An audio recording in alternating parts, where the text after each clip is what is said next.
बिस्मिल्लाहिर्रहमानिर्रहीम। मेरे मोहतरम भाइयों और मेरी प्यारी बहनों, अस्सलामु अलैकुम।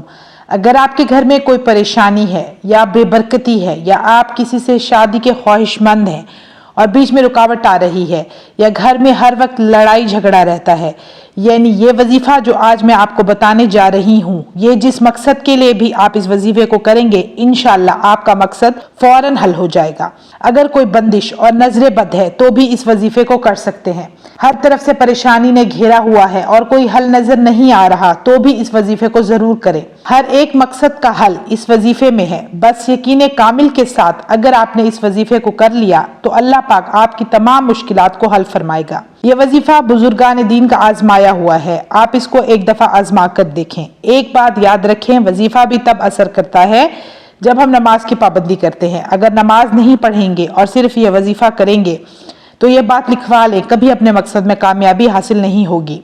तहज्जुद के टाइम पर अल्लाह को मांगते हुए लोग बहुत ज्यादा पसंद हैं। तहज्जुद की नमाज अल्लाह को बहुत पसंद है। फर्ज नमाज के बाद अल्लाह को तहज्जुद ही की नमाज पसंद है और तहज्जुद के वक्त दुआएं कबूल होती हैं। 3 दिन तहज्जुद के टाइम पर उठकर ये वजीफा करना है। इंशाअल्लाह आपको कामयाबी जरूर मिलेगी। तहज्जुद के जितने नवाफिल आप पढ़ सकते हैं पढ़ें। कम से कम 2, ज्यादा से ज्यादा 12 नवाफिल अदा करें।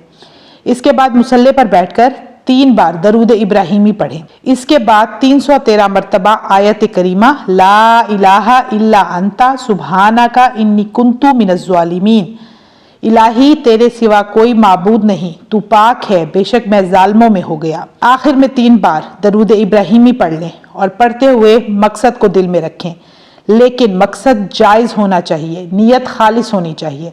इंशाअल्लाह इस अमल की बरकत से 3 दिन में ही आपका काम हो जाएगा। मेरी अल्लाह पाक से दुआ है कि वो मेरे तमाम मुसलमान बहन भाइयों की परेशानियों को दूर फरमाएं। तो व्यूअर्स, मुझे दीजिए इजाज़त। इंशाअल्लाह मैं फिर हाजिर होंगी। अपना ढेर सारा ख्याल रखिएगा, दुआ में याद रखिएगा। अल्लाह हाफिज़।